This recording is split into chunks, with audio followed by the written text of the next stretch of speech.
இலக்கை நோக்கி டுவர்ட் த கோல். இந்த நிகழ்ச்சிக்கு உங்களை அன்புடன் வரவேற்கிறோம்.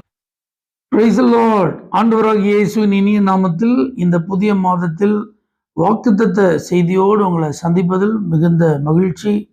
மத்தேயு எழுதின சுவிசேஷம் முதல் அதிகாரம் 23ஆம் வசனம், இம்மானுவேல் என்பதற்கு தேவன் நம்மோடு இருக்கிறார் என்று அர்த்தமாம். இம்மானுவேல், தேவன் நம்மோடு இருக்கிறார்.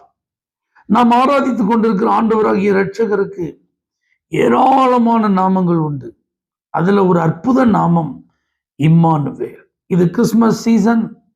இந்த முதல் நாளிலிருந்து நம்முடைய பண்டிகை கொண்டாட்டங்கள் துவங்குகிற ஒரு காலம் இது. இந்த பண்டிகை காலம் நமக்கு வலியுறுத்தும் ஒரு உண்மை செய்தி என்னவென்றால், தேவன் நம்மோடு இருக்கிறார். பழைய ஏற்பாட்டு பரிசுத்தவான்களுக்கு கிடைக்காத ஒரு பெரிய பாக்கியத்தை இந்த புதிய ஏற்பாட்டின் நாட்களிலே கர்த்தர் நமக்கு தந்திருக்கிறார். ஏன்னா அந்த நாட்களிலே தேவன் சிலரோடு கூட அவர் இருந்தாலும் அவ்வப்போது வந்து அவர்களோடு கூட இருந்து தன்னுடைய திட்டத்தை நிறைவேற்றி அவர் கடந்து செல்வார். ஆனா இந்த புதிய ஏற்பாட்டில் அப்படி கிடையாது. நிரந்தரமாகவே தேவன் நம்மோடு இருப்பதாக அவர் வாக்கு பண்ணி ஆண்டவராகிய இயேசுவை இந்த உலகிற்கு கொடுத்தார் என்பதை நினைவு கூர்ந்து அவரை மகிமைப்படுத்துகிற ஒரு நல்ல மாதம். தேவன் நம்மோடு இருக்க முடியாமல் போனதற்கு என்ன சூழ்நிலை? பாவம். மனிதன் வீழ்ச்சி அடைந்தான். சத்துரு அவனை வஞ்சித்தான். தேவனை விட்டு அவனை பிரித்து போட்டான். ஆகவே அந்த உறவை இழந்த அந்த இணைப்பை மறுபடியும் புதுப்பித்துக் கொள்ள, மறுபடியும் பெற்றுக்கொள்ள இயேசு இந்த பூமிக்கு வந்தார். ஆகவே இந்த மாதம் நம்முடைய உறவுகள் புதுப்பிக்கப்படுகிற மாதமா இருக்கட்டும். 11 மாதங்களை கடந்துட்டோம். தேவனும் நாம் இணைந்து பயணம் செய்த அனுபவங்களை கொஞ்சம் சற்று ஆராய்ந்து பார்ப்போம். ஏதாவது நம்முடைய உறவிலே விரிசல்கள் ஏற்பட்டிருக்கிறதா? வீழ்ச்சிகள் ஏற்பட்டிருக்கிறதா? தேவனை விட்டு நாம் விலகி இருக்கிறோமா? ஆண்டவரோடு ஒரு நெருக்கடியான தொடர்பு நமக்கு இருக்கிறதா? இதை நாம் சற்று ஆராய்ந்து பார்ப்போம். இந்த இம்மானுவேல், தேவன் நம்மோடு இருக்கிறார் என்ற வார்த்தை நமக்கு வலியுறுத்தும் ஒரு பெரிய விஷயம் என்னன்னா, இழந்து போன உறவு மறுபடியும் திரும்ப கிடைப்பது. அது மாத்திரமல்ல, மனிதன் தேவன் கொடுத்த அனைத்து ஆசீர்வாதங்களையும் அதிகாரங்களையும் இழந்து போயிருந்தான்.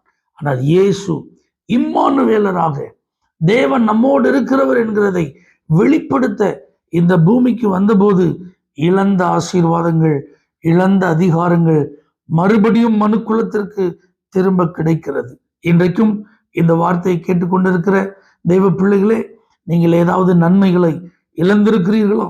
ஆசீர்வாதங்களை இழந்திருக்கிறீர்களா? தேவன் உங்களுக்கு தந்த கிருபைகளை இழந்து போய்விட்டேன் என்று மனம் வருந்தி கொண்டிருக்கிறீர்களா? உங்களுடைய வாழ்வில் எதை நீங்கள் இழந்து போயிருந்தாலும் அதை திரும்ப ஆசீர்வாதமாய் உங்களுக்கு கர்த்தர் கொடுப்பதற்குத்தான் இந்த நாமத்தை இந்த மாதத்தில் உங்களுக்கு வெளிப்படுத்துகிறார். இந்த தேவன் நம்மோடு இருப்பதினால் எந்த பயமும் நமக்கு கிடையாது. நீ பைபிள் ஃபுல்லா பாருங்க. நான் உனக்கு துணை நிற்கிறேன், உன் வலது கரத்தை பிடித்து நான் சொல்றேன், உன் கூட இருக்கிறேன். இப்படிலாம் ஆண்டவர் சொல்லும் போது அதுல ஆண்டவர் உணர்த்துகிற ஒரு காரியம், இனி அவருடைய பிள்ளைகள் பயப்பட வேண்டிய அவசியமே இல்லை. சத்துருவை குறித்து நீங்க பயப்பட வேண்டாம். அவனுடைய வல்லமைகளை குறித்து நீங்க பயப்பட வேண்டாம். அவன் மூலமாய் உருவாக்கப்படும் பிரச்சனைகளை குறித்து நீங்கள் பயப்பட வேண்டாம். உங்களுக்கு எதிராக எழும்புகிற மனுஷர்களை குறித்து பயப்பட வேண்டாம். வியாதிகளை குறித்து பயப்பட வேண்டாம். எந்த சூழ்நிலையா இருந்தாலும் ஆண்டவர் நம்மோடு கூட இருக்கிறார். இதை நீங்க விசுவாசிங்க. உங்க வாழ்க்கையில இருக்கிற பயங்கள் உங்களை விட்டு மாறும். தேவன் உங்களோடு கூட இருப்பாரானால் உங்க வாழ்க்கையில இந்த ஃபெயிலியரே இருக்காது. ஆதாம் ஃபெயிலியர் ஆயிட்டான். தேவனோடு உள்ள அந்த ஐக்கியத்தில் அவன் ஃபெயிலியர் ஆயிட்டான். கர்த்தர் அவனை நம்பி கொடுத்த பொறுப்புல ஃபெயிலியர் ஆயிட்டான். அவனை கொண்டு தேவன் செய்ய விரும்பின திட்டத்தில் அந்த ஏதேன் தோட்டத்தில் அவன் ஃபெயிலியர் ஆயிட்டான். ஆனா யோசேப்போடு கூட கர்த்தர் இருந்தார். அவன் காரிய சித்தி உள்ளவனாய் இருந்தான் பைபிள் பார்க்கிறோம். அப்ப தேவன் நம்மோடு இருக்கிறது எதற்காக? No more failure. இந்த மாதம் உங்க வாழ்க்கையில ஃபெயிலியர் இருக்க போறது இல்லை. உங்கள் காரியங்களெல்லாம் சக்ஸஸாக இருக்க போது. நீங்கள் தாவீதோடு கூட கர்த்தர் இருந்ததுனால அவன் நாளுக்கு நாள் விருத்தி அடைந்தான். அவன் சென்ற இடங்களிலெல்லாம் புத்திமானாய் நடந்து கொண்டான். இதெல்லாம் வசனத்தில் பார்க்குறோம். அப்போ தேவன் நம்மோடு இருக்கிற ஒரு பெரிய ஆசீர்வாதம் நீங்கள் விருத்தி அடைவதற்கு உதவியாக இருக்க போகிறது. நீங்கள் செல்லும் இடங்களிலெல்லாம் புத்தியாய் நடந்து கொள்வதற்கு அது உங்களுக்கு போதுமானதாக இருக்க போகிறது. விசுவாசியுங்கள், தேவன் நம்மோடு இருக்கிறார்.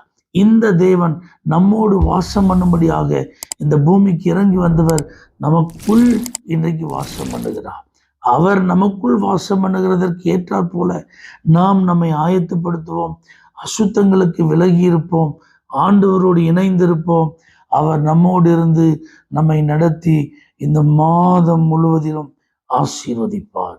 பரலோக தேவனே, எங்களோடு கூட இருப்பேன் என்று வாக்களித்தவரே, இந்த ஆசீர்வாதமான உன்னத அனுபவத்தை இந்த மாதத்தின் ஒவ்வொரு நாள் மாத்திரமல்ல, வாழ்நாள் முழுவதும் அனுபவிக்க கிருபை தாரும். இயேசுவின் நாமத்தில் பிதாவே, ஆமென். For prayer contact, Pastor J. J. Kumar, El Shaddai Ministries, 9500252586, Surandai.